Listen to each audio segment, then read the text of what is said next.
In this video, I'm going to discuss choosing datums. So I've got an assembly here. I'll discuss the requirements, and then I'll show you how I would choose the datums for each part in this assembly. And I'll have some figures up on the screen as well from the actual drawing. Now, what this assembly does, it's a micrometer holder. What happens, the reason you have these when you're using a micrometer, you'll hold it in one hand, put the object in the other hand, right? And then you have to hold both while you're using the thimble here. It can get a little tricky depending on what kind of part you're dealing with. So they do make micrometer holders. What we do is set our micrometer in here, hold that down, and now we can hold the part with one hand and use the thimble with a separate hand without having to balance the micrometer. Now, I teach at a community college. What I'm doing here is designing parts for students to make in their machining classes. I can't have them make this, right? This is a cast part. It's way outside of our capabilities.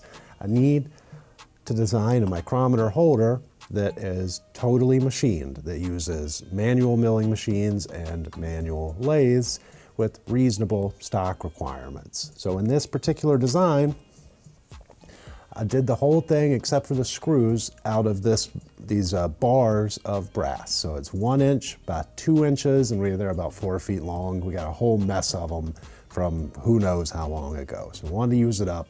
So this entire assembly is designed with this in mind. So that's one of the constraints. No one part can be any bigger than the stock we're starting with. Now, that being said, here is a scale model of the micrometer assembly. I'll put a figure up on the screen as well as the sectioned assembly and everything. Now, the idea is your micrometer fits in here. You got a little thumb screw that holds it down. Only wanted to show the scale model to show you that everything in here could come from this brass bar. Each of these parts would be able to fit within this brass bar, no problem. Some of them are pretty close, but they could all come out of this. Now, I don't really need these for anything else. I've got this gigantic one that I think it's going to be a little bit easier to explain things. So, let's start off with the base. Right? Everything sits on here. One side touches a table, the other side mates with the bottom of this U-shaped part. Now, with this, I've chosen these two holes as datum B and this surface as datum A. The reason is that datum A should probably be a planar surface because one or the other side is going to sit on a table. So one of them has to be a datum. The two holes are a datum because everything else from the part can come from those. The outside of the part, this whole outside surface mates to air. It could have a lot of surface variation, and it's not going to affect the function of the part at all. Additionally, since I've constrained it to this brass block, you're kind of limited on how much variation you can have in this direction because the block it's coming from is only so big. Now, you can specify the material on the drawing. You really should leave it as open as possible, but as a designer, you could say, hey, you have to make this part out of this particular, bar stock, in this case, 1 inch by 2 inch brass. Now, it's probably better to just say use brass and let the manufacturing figure out what bar stock works for them, but that's beside the point for what we're talking about here, I guess. All right, so these two holes are datum B. The outside is going to be a profile to datum B. What happens here, when you make these two holes datum B, they're positioned to datum A, this flat surface. What that position controls is the perpendicularity of each hole and the position of the holes to each other. So I forgot what I put on the drawing here. I think it's 19 thousandths with a projected tolerance zone, but that 19 thousandths says that these two holes can't be more than that apart. They have to fall within those two tolerance zones together. So these two holes could float around or the outside of the part could float around the two holes, however you want to look at it. What can't happen is the holes are really far off, because then you couldn't mate up another part to it. The last thing, I put a projected tolerance zone on this because it's going to mate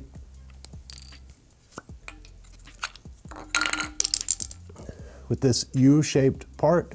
So when you put that screw through there and it threads in to the blue part, it's sticking up. The position tolerance zone in the blue block only applies there. So you could get a tilt situation where if both holes are tilted the maximum amount, it might not mate to the next part. So a projected tolerance zone that is set to the MMC size of the bottom of this counterboard hole. Pretty straightforward stuff.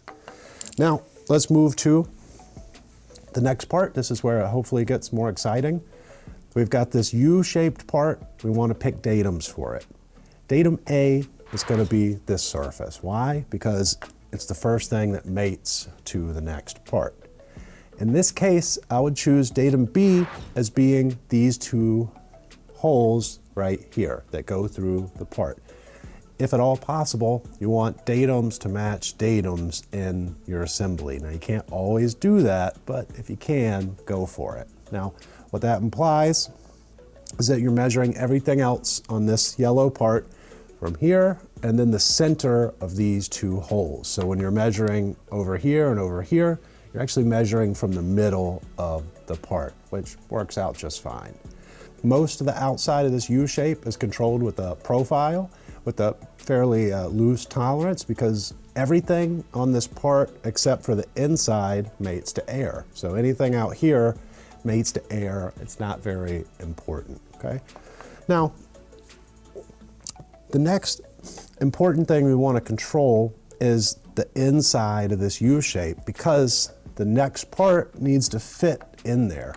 So that would be controlled with position with a 0 at MMC. So we figure out the smallest it can be and still mate up, and then make the position 0 at that size. So if this gap gets larger, you get more position tolerance and the other part will still fit in there just fine. Okay?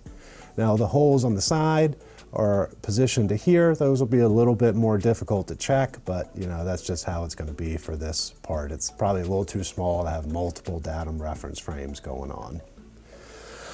Okay, so the next part. Oh, if I didn't mention, we got little socket head cap screws. These holes right here are clearance holes, fit through to the next part. Right, and that's what holds it all together, and these just get torqued down, no problem. The next part, this red part, is going to hold the micrometer. It's going to fit right in here. Now, when you design this, this happens to be a little tight because it's 3D printed. You know, there's only so much you can do. But this could have a lot of clearance because the screw is going to torque it down. So you could deal with a lot more clearance in this situation than it has. Now, this is held together with 2 screws. One of them is going to be a shoulder bolt. So the ground part of the shoulder bolt is what is going to ride on one of these holes so it can spin freely. So that would be something you would do a fit calculation on. That'd be like a RC1 running a sliding fit. So that goes in this side. The shoulder bolt will thread into here, and then that would be Loctited in.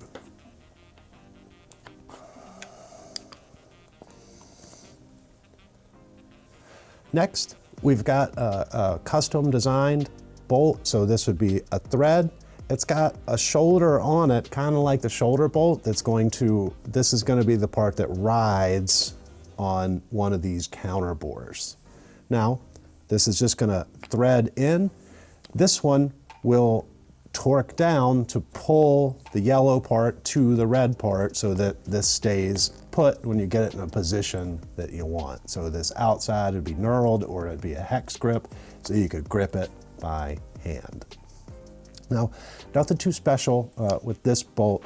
This would be datum A, the thread, and then datum B is actually going to be this small surface right here, because that's the first place where it makes contact, where it should bottom bottom out, okay? So I can try to show you better on the drawing, but this portion is gonna hit the bottom of this hole before anything else does.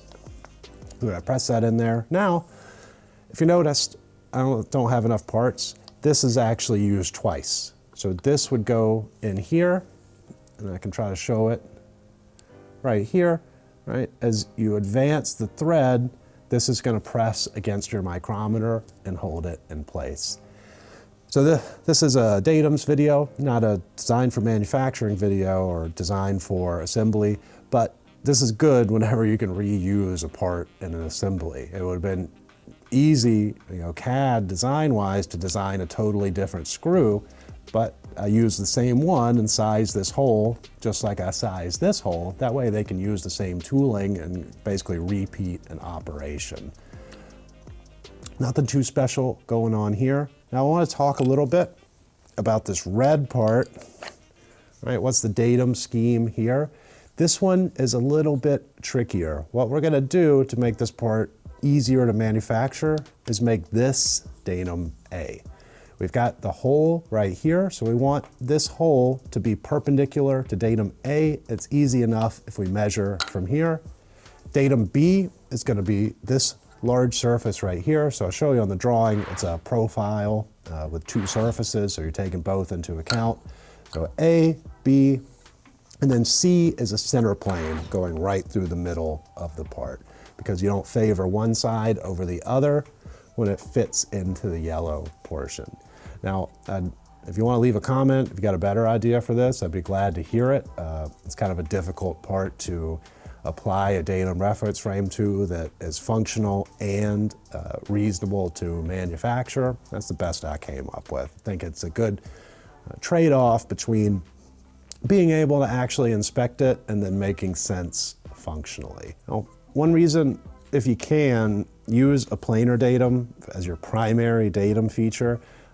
Inspection-wise, it's really difficult to use a center plane as a primary datum, because the idea is you would grab that primary datum in a sintering vise, and then you'd have to make contact with at least 2 points with a planar datum. If that was your secondary datum reference, that can be kind of difficult to do. So normally you would see it with either an axis or a planar datum as your primary datum feature, and then a center plane as a secondary or tertiary, just for inspection reasons. With a CMM, it really doesn't matter. I guess you could do whatever you want. If you know for a fact your part is going to be measured with a CMM, you can get away with a little bit more. But if you have a suspicion that somebody's going to have to measure it on the plate, I think using a planar datum as your primary datum feature for something like position makes a lot of sense. So that's it for this video. I just wanted to have a quick talk about this assembly. I'll have a link in the description to my website. I'll put the full drawing on there if you want to take a look or if you want to make this part. Like I said, this is a project for our students in advanced manufacturing. They'll make this whole thing out of brass. I think they make the screws out of stainless steel or whatever's laying around. We like to kind of recycle the materials we have, and it's up to me to design stuff that we can use. So if you enjoyed the video, please like and subscribe, leave a comment down below.